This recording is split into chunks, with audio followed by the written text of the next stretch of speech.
Ser podcast.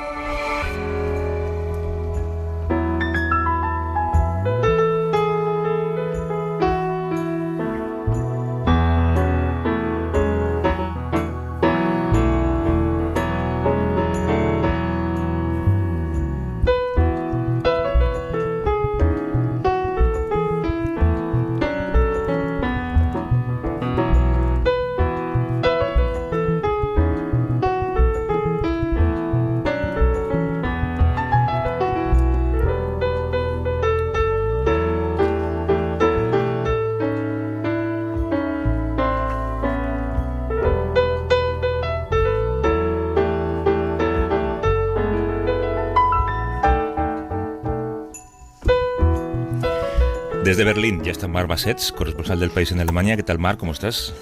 Hola, Javier. Buenos días. ¿Qué tal? Guten Morgen. Digo bien, estás en Berlín, ¿no?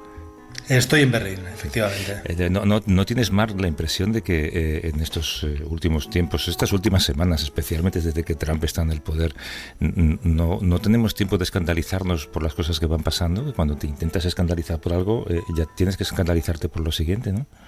Sí, y lo sorprendente, lo estaba pensando antes, es que todavía nos sorprenda. Trump, que ya nos ha sorprendido mucho, pero tiene una capacidad para superarse y para superarnos, ¿no?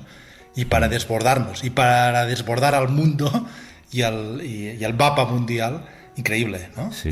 Y nos lo está confirmando. Pensábamos que ya lo conocíamos, creo que lo habíamos comentado alguna vez estos últimos días, ¿no? Ya a Trump ya empezamos a conocerlo, ¿no? Ya fue presidente, pero bueno, parece que no. Sí, además de todas estas noticias que contamos y que trasladan o que se trasladan al ámbito de los informativos y nos enteramos de ellas, hay un montón de pequeños detalles de cosas que están pasando ahora mismo en Estados Unidos que casi pasan inadvertidos. Hace un par de días leía, por ejemplo, tú te acordarás, en el Pentágono hay una zona de prensa donde hay unos pequeños despachos para los grandes medios de comunicación. El número de despachos es limitado, lógicamente, y solamente los grandes medios tienen ese pequeño despacho, el resto está en una sala común.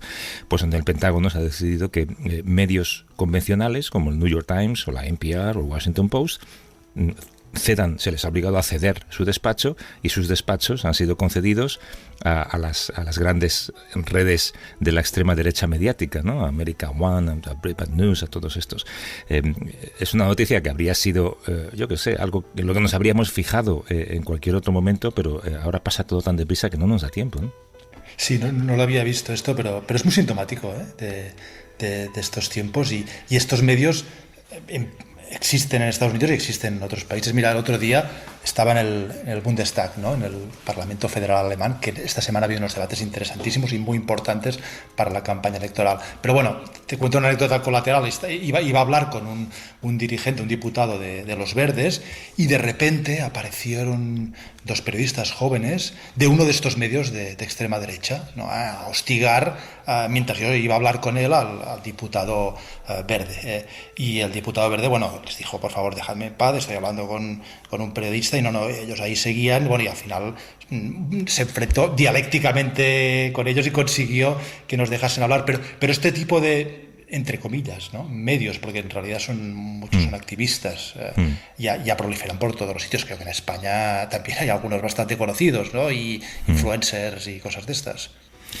Sí, y todo parece formar parte de un teatro, pero es un teatro que tiene consecuencias internacionales. De hecho, mira, de una de ellas queríamos hablar, igual que hemos escuchado a Trump hablar de Groenlandia, de Canadá, también le hemos escuchado hablar del canal de Panamá, que es ese canal que tiene una longitud de más de 80 kilómetros de largo y sin el cual el comercio sería insostenible prácticamente, ¿no? Une el Océano Atlántico con el Pacífico, y el presidente de Estados Unidos lo quiere tener bajo su control. De hecho, ayer Marco Rubio, que es su flamante, no sé si es la palabra, su secretario de Estado normal, digamos, en su primer viaje oficial, aterrizó en Panamá para respaldar esta postura que, bajo el paraguas de America First, América Primero, defiende que es, sin pruebas, como siempre, por supuesto, que es China quien está controlando ese canal, no Panamá, que es el país que además asumió la administración plena en 1999.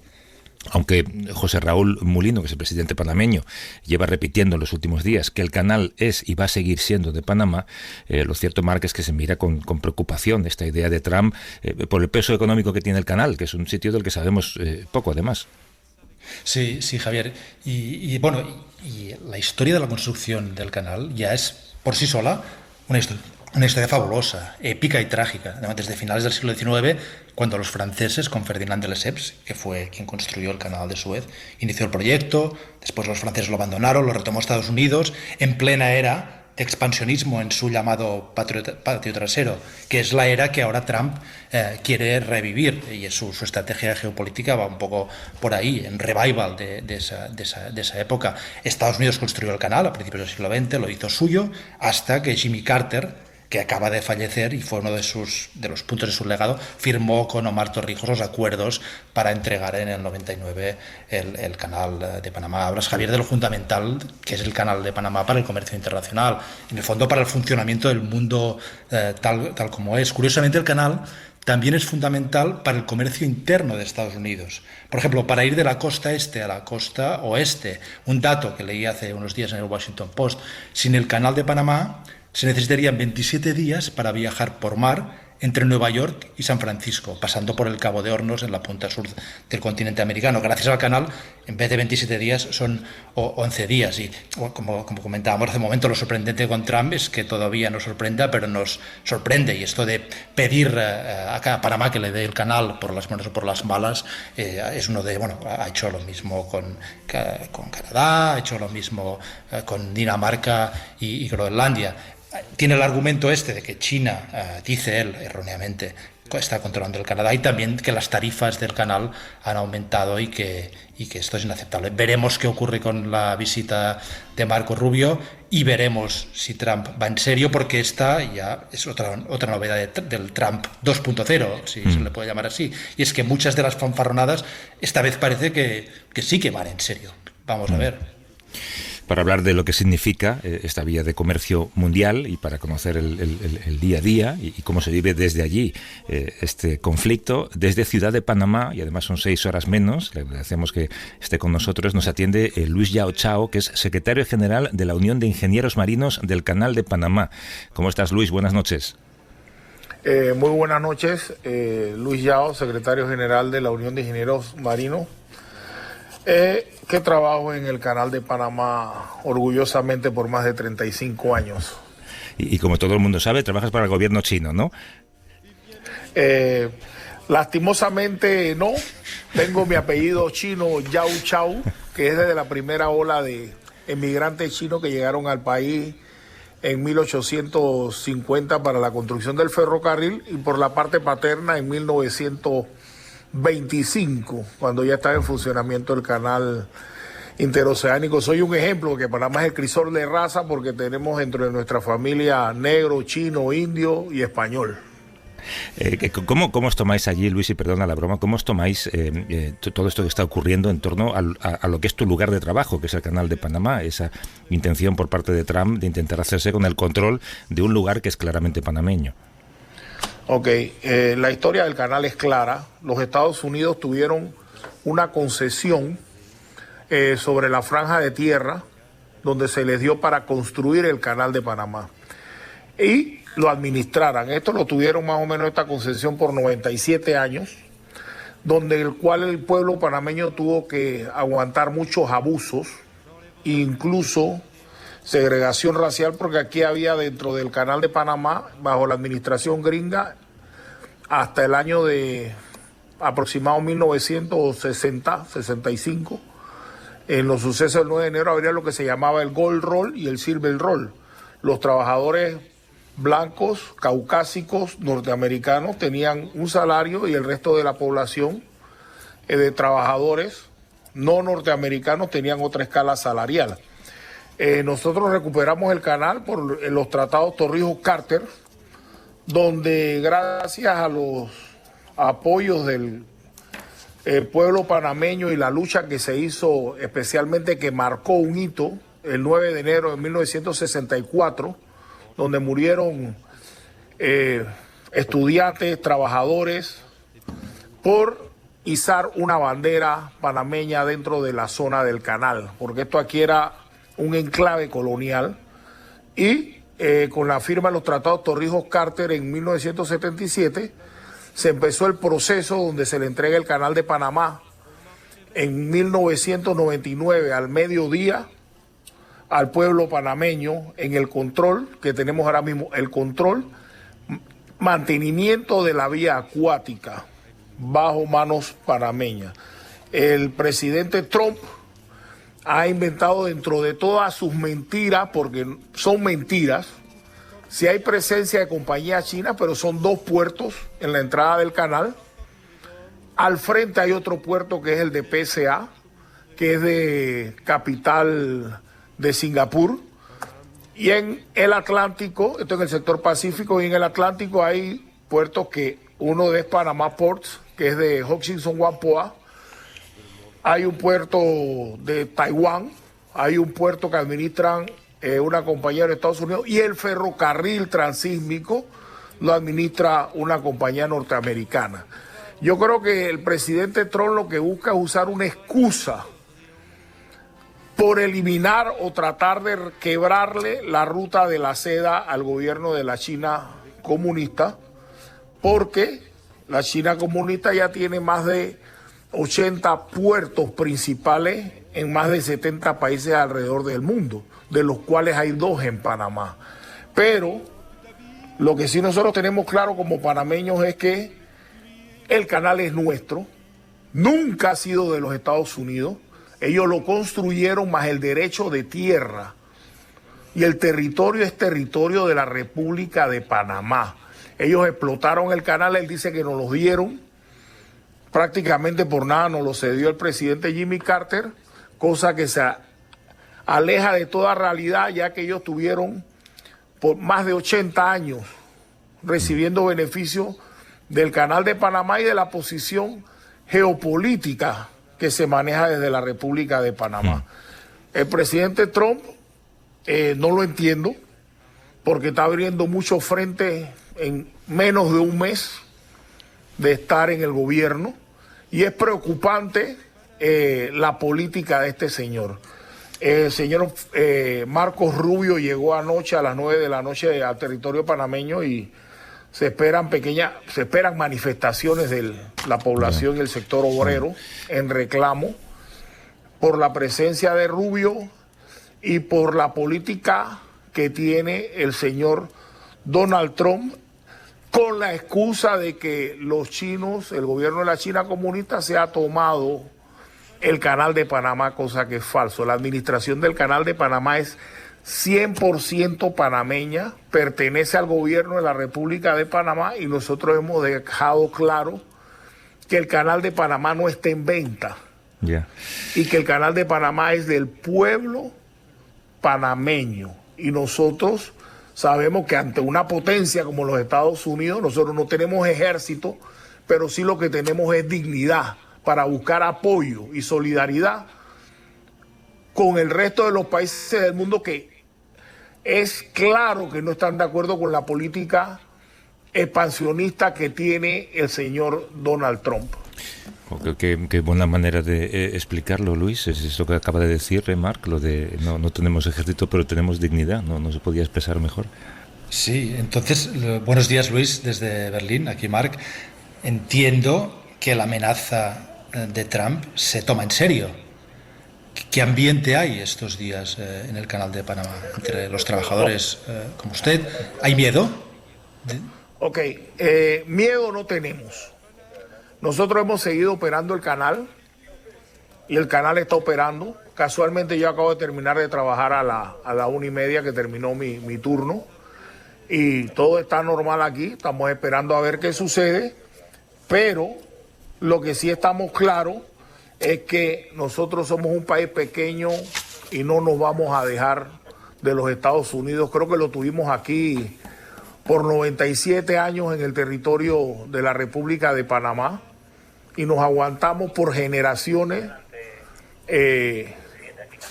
Ellos aquí con su intromisión, y con su discriminación, porque había una discriminación dentro del territorio panameño a contra de los nacionales y otras nacionalidades que no fueran norteamericanos. Gracias a que el canal revierte por la visión del presidente Jimmy Carter, que hoy el señor Trump lo tiene como si fuera un traidor, pero el señor Carter y el general Omar Torrijos, al firmar el tratado del Canal de Panamá, se hizo justicia con el pueblo de la República de Panamá. Yo tuve la suerte de conocer al presidente Jimmy Carter en un avión que íbamos a hacer un viaje casualmente a Washington a reunirnos en nuestro sindicato madre, que es el Marine Engineer Beneficial Association, y el presidente Carter estaba en ese vuelo porque había venido a Panamá a inaugurar un proyecto de hábitats para la humanidad. Y él, cuando el avión despega, va y nos informan que está el presidente Carter y que iba a pasar por todos los asientos a saludar. El presidente Carter, cuando tuve la oportunidad, le estreché la mano y le dije en inglés que "Thanks for the treaties of the canal". Y el presidente Carter me responde en español: "Se hizo lo justo". Y yo creo que a Panamá se le hizo justicia regresándole el canal de Panamá, ya que somos sus legítimos dueños. Y es como yo lo he dicho siempre, el canal de Panamá pertenece a los panameños. Y nosotros, por la posición geográfica que tenemos, sabemos que somos un hub y somos tránsito para mover las diferentes rutas. Pero las tarifas que se cobran son iguales para todos. El presidente Trump ha dicho que hay tratos preferenciales. No hay tratos preferenciales. Hay unas tarifas establecidas para todas las compañías. El presidente Trump ha dicho que la Marina Mercante, la Marina Mercante estadounidense, cuando ya todos sabemos que las compañías marítimas más grandes del mundo no son norteamericanas. Están las europeas como Maersk, está MSC, está COSCO. Son 5 compañías grandes, de las cuales los Estados Unidos no tiene marina mercante y no tiene una flota. Lo que sí tiene es como el alto consumo que tiene los Estados Unidos, el 70% de la mercancía que se mueve va de los Estados Unidos o hacia los Estados Unidos, pero no la mueven los barcos de su marina mercante, como quiera hacer ver el señor Trump, que hay tratos preferenciales. Aquí no hay tratos preferenciales para nadie. Creo que nosotros los panameños nos hemos comportado de altura porque hemos administrado el canal de una forma eficiente, segura y rentable.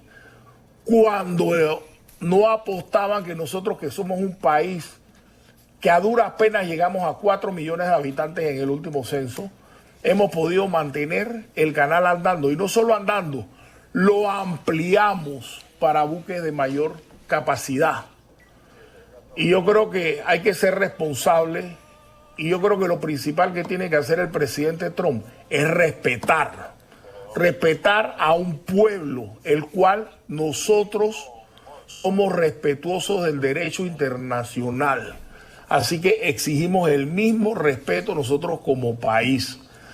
Lastimosamente, la política partidista que se mueve dentro del país nos puede dar a ejercer muchas cosas, porque el presidente Mulino dio declaraciones que echándole la culpa al presidente Varela del reconocimiento de la China comunista, y cuando le quitamos el reconocimiento a Taiwán, pero ahora le han sacado videos en la prensa donde en el año de 2017 él estaba de acuerdo de que Panamá dejara por fuera y le quitáramos el reconocimiento a Taiwán y le diéramos y tuviéramos relaciones con la China comunista. O sea, doble discurso entre los políticos, pero nosotros como pueblo, como trabajadores, sí estamos claros.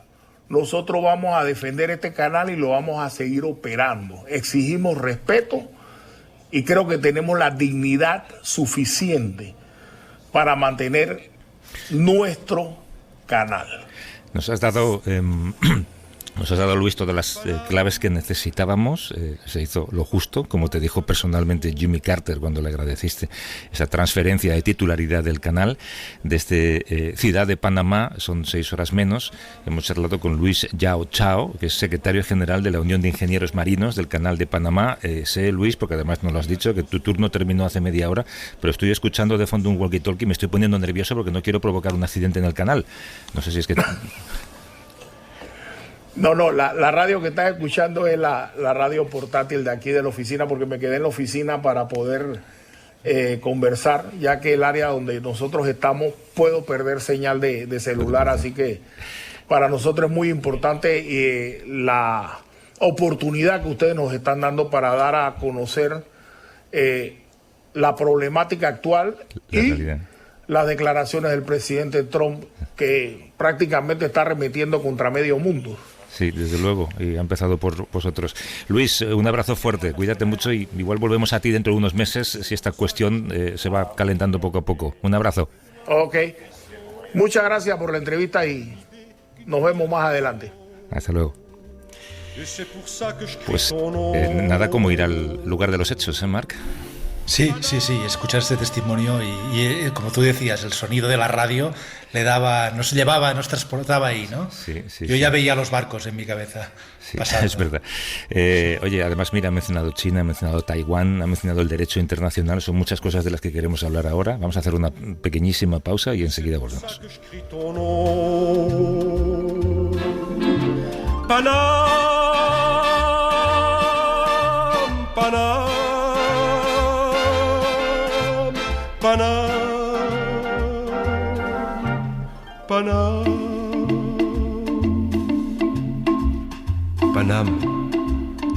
Panam. Ser podcast.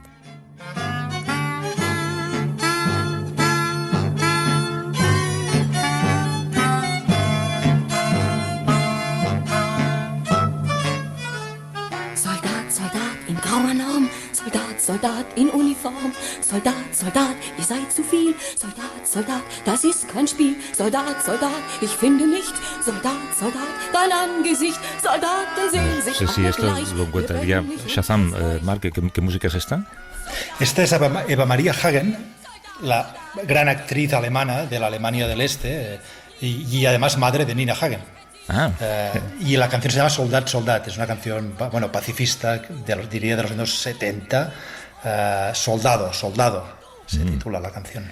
Interesante. Oye, hay otra cosa de la que quería hablar hoy, hablar contigo, y tenemos un invitado esperando también para que nos aclare ciertas dudas, porque hoy el primer ministro de Israel, Benjamín Netanyahu, viene a Estados Unidos para reunirse con el presidente Donald Trump este martes.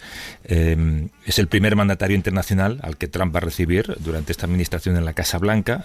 Siempre suele ser el primer mandatario que el presidente recién llegado recibe, salvo en el caso de Obama, cuya relación con Netanyahu, como todo el mundo sabe, era sensiblemente distinta a la histórica en la administración americana. Prevén hablar de la segunda fase del alto el fuego en Gaza. Básicamente prevén sacarse fotos juntos para que el mundo entienda cuál es esa alianza. Pero hay un detalle distinto. En el caso de Netanyahu, hay una orden de arresto internacional contra él por los crímenes perpetrados en Gaza. Esa orden no tiene efecto en Estados Unidos porque este país no forma parte de los 125 países que están adscritos al Estatuto de Roma, que es el acuerdo que constituye esa Corte Internacional. Otros países como Siria o Rusia, que también tienen a Putin y a Assad con órdenes de detención, tampoco están adscritos a este órgano internacional. Pero es interesante saber que alguien que es buscado en buena parte del mundo, alguien a quien la policía debería detener en buena parte del mundo, aterrizará con todos los honores en la capital de Estados Unidos, Marc. Sí, pero esta orden de detención, al no estar Estados Unidos, no ser miembro de Estados Unidos de la Corte Penal, no puede llevarse a cabo en Estados Unidos. Evidentemente, la efectividad de la Corte Penal Internacional es limitada, ¿no? Entre otras cosas, porque estos países, como Estados Unidos, pero también China o Rusia, no forman parte del tribunal, que curiosamente son algunas de las grandes potencias mundiales y ninguna potencia, lo sabemos, quiere tener las manos atadas, y tampoco Israel es miembro del tribunal. La efectividad es limitada, pero existe. Puede ser disuasoria para líderes que sienta la tentación de ordenar o de cometer crímenes contemplados por la Corte. Y se dice también que una orden de arresto de esta Corte equivale de alguna forma a una prohibición de viajar, o de una prohibición de viajar a una parte del mundo, a estos 125 países que pertenecen a la Corte Penal Internacional. Se dice que para estos dirigentes perseguidos o sobre los cuales pesa una orden de arresto, Putin, Assad, Netanyahu, el mundo se vuelve más pequeño, ¿no? Porque pueden visitar una parte del mundo más reducida. Y esto lo estamos viendo ya en el caso de Netanyahu. Hay países de la Unión Europea que son miembros de la Corte, que han dejado un cierto margen de ambigüedad a la hora de confirmar que si el primer ministro israelí les visitase lo fuesen a detener, pero aún así Netanyahu se ha guardado bien de visitar los países europeos desde que esta orden pesa sobre él. Es una orden de arresto contra Netanyahu y contra el líder de Hamas, Mohamed Daif, posiblemente fallecido por, presumiblemente, crímenes de guerra y contra la humanidad. Acusación que Netanyahu evidentemente niega y califica de absurdas y falsas, y dice que estas órdenes y esta persecución o este proceso en ningún caso le impedirá a Israel defender a sus ciudadanos. Esto dice Netanyahu, que llega hoy a Washington a ver a su amigo Trump. Teníamos varias dudas que plantear y tenemos a alguien que espero que nos las resuelva. Nos atiende desde Madrid Manuel Ollé-Sesé, que es profesor titular de Derecho Penal Internacional en la Universidad Complutense de Madrid, es integrante del Instituto Global para la Prevención de la Agresión. ¿Qué tal, Manuel? Buenos días. Muy bien, muy buenos días. Un placer de saludarles. Pensábamos en un escenario que ya sé que es un poquito peliculero, pero habría que imaginarlo. Supongamos que el avión en el que viaja Netanyahu tiene una avería y tiene que parar de emergencia en un país europeo, pongamos España, pongamos Alemania, países que forman parte de esa Corte Penal Internacional. ¿Qué pasaría en ese caso? Pues la verdad que el ejemplo mejor imposible, ¿no? Que el avión tenga la avería, que el programador de vuelo se haya equivocado y en vez de aterrizar en Estados Unidos aterrice en Canadá, que los que están en las torres de control, los controladores, le desvíen y aparezca en otro país. Sin lugar a dudas, y ahora ya hablando en serio, en ese caso, que desde luego no estaría nada mal, porque todo el mundo que comete un crimen, o presumiblemente, como es el caso de Netanyahu, tiene que someterse a la acción de la justicia si es uno de esos 125 estados que son miembros del Estatuto de la Corte Penal Internacional, es decir, que forman parte de la Asamblea de Estados parte del Tribunal Penal Internacional. Inmediatamente tendría que ser detenido, tendría que ser puesto a disposición de la autoridad judicial de ese país y automáticamente, porque es un mecanismo muy sencillo el que rige entre la Corte Penal Internacional y los Estados partes, mucho más fácil que lo que sería cualquier procedimiento de extradición, ponerlo inmediatamente a disposición de la Corte, meterlo en un avión y que aterrizara inmediatamente en La Haya. Pero desde luego me gusta el ejemplo que usted ha puesto, porque es un helicóptero, y además le digo que en ocasiones a veces la vida suele suceder, ¿no? Este tipo de personajes, por llamarlos de alguna forma, que creen que son los dueños del mundo, que pueden campar a sus anchas, pues son unos auténticos prepotentes, ¿no? Y a lo mejor en el fallo más nimio que puedan tener, en la situación más imprevisible, como que falle el avión, que el avión tenga que aterrizar, que se quede sin gasolina y tengan que repostar, ahí es donde aparece el problema. ¿Hay países en los que hay inviolabilidad de los jefes de Estado? Claro, eso de la inviolabilidad yo creo que empieza ya afortunadamente a cambiar. Mire, es un poco contradictorio, porque para todos los estados parte de la Corte Penal Internacional no existe inviolabilidad. Es decir, todos somos iguales ante la ley en la Corte Penal Internacional. Desde el rey de España, desde Putin, desde Netanyahu, desde el último soldado, desde el último funcionario y desde cualquier otra persona. Por tanto, ahí jamás se le va a poder, o en este caso Netanyahu, jamás se podría amparar en que es el primer ministro israelí y que por tanto no podría ser detenido. Pero fíjese la paradoja, que es absurdo, ¿no? Que yo creo que es uno de los problemas que tiene ahora el derecho penal internacional y en el que estamos trabajando.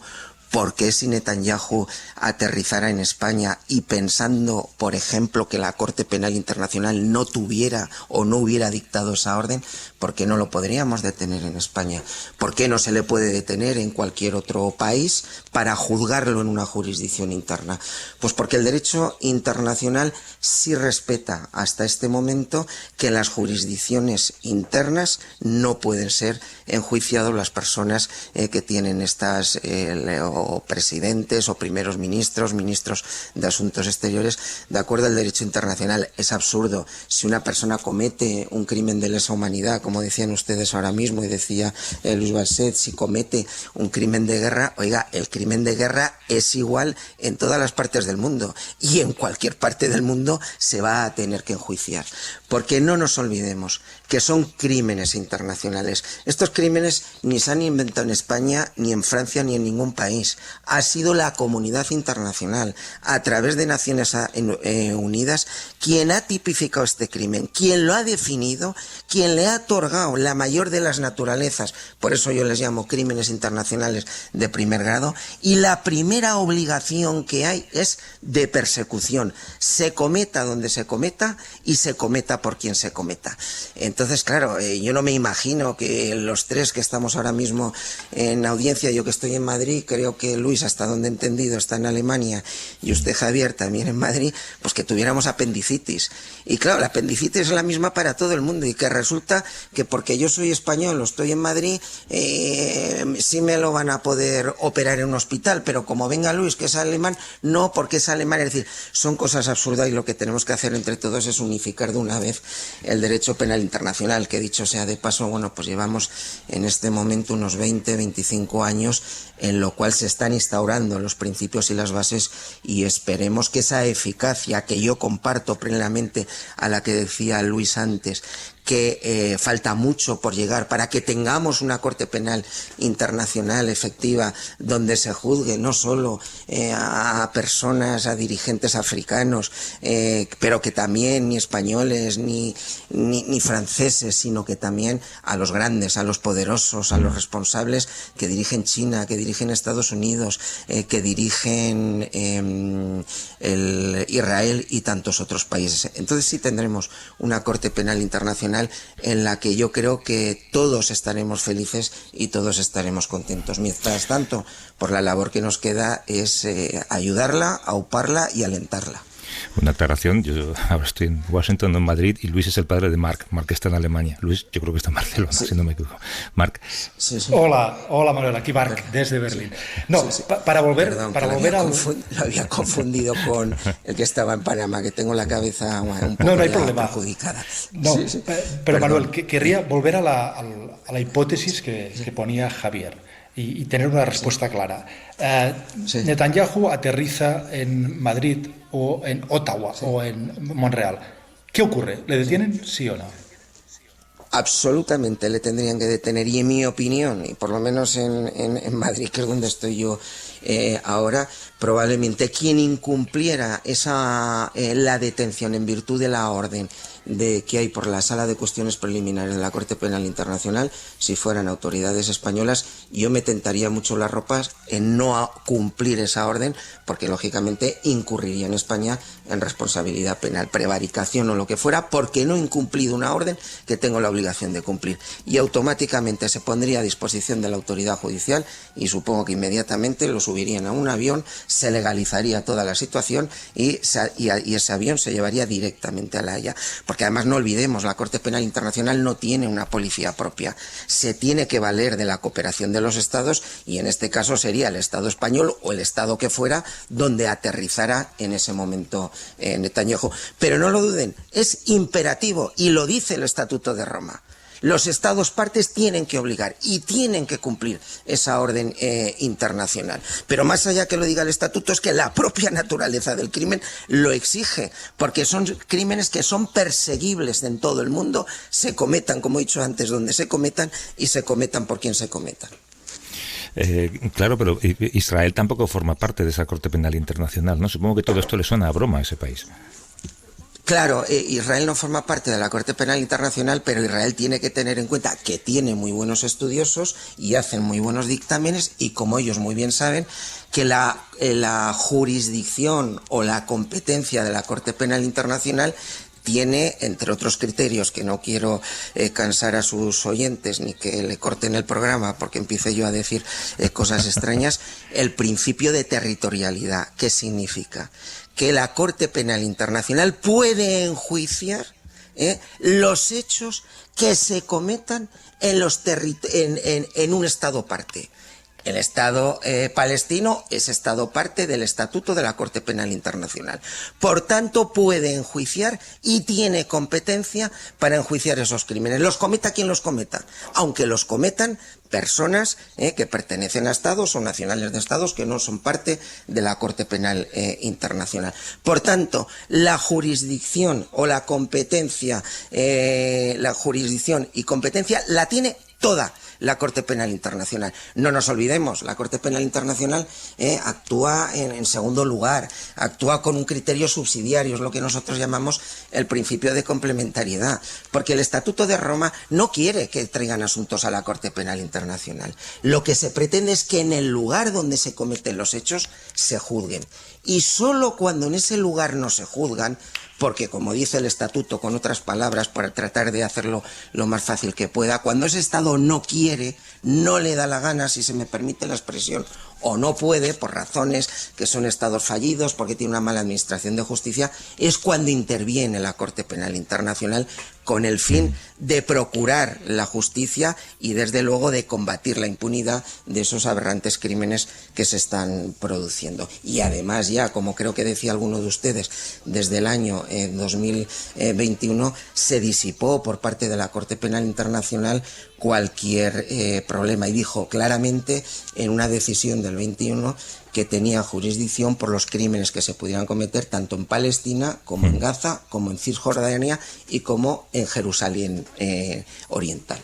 O sea que esa situación yo creo que es absolutamente salvable e indiscutible. Es cierto, si mal no recuerdo, que en el mes de noviembre pasado, diciembre, Israel acudió en tropel a la Corte Penal Internacional para que anularan las órdenes de detención, diciendo que ni tenían jurisdicción, que no tenían nada que ver y, lógicamente, una vez más tratando de boicotear la justicia penal internacional que tanta falta nos hace cuando, desde luego, no se hace justicia en los lugares o en los estados donde se cometen esos crímenes.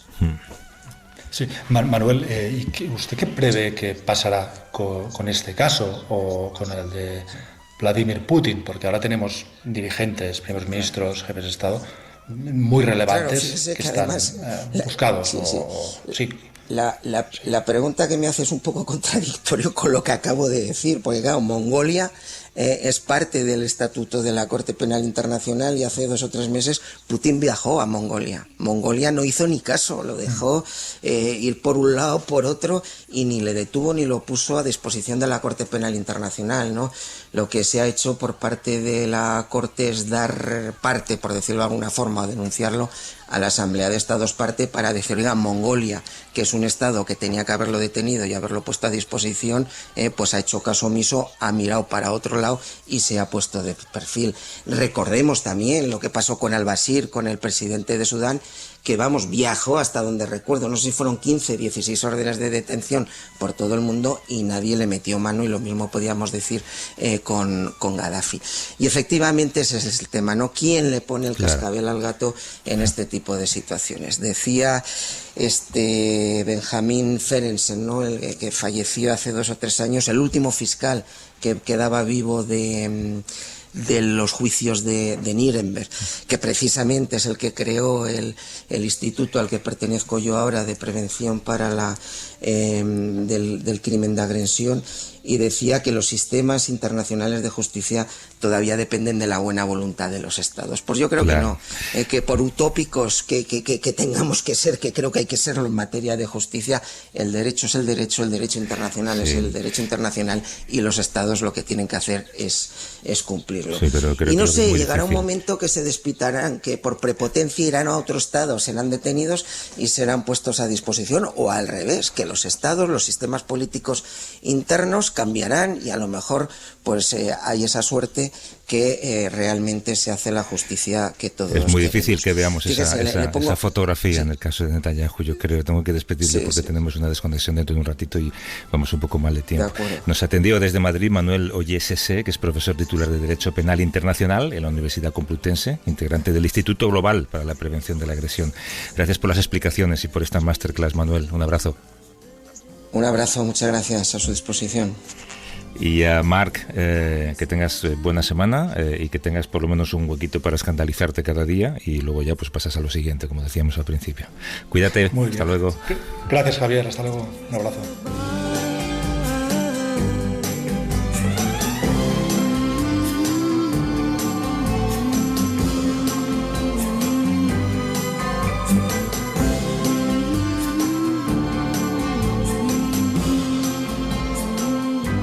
Para no perderte ningún episodio, síguenos en la aplicación o la web de la SER, Podium Podcast o tu plataforma de audio favorita.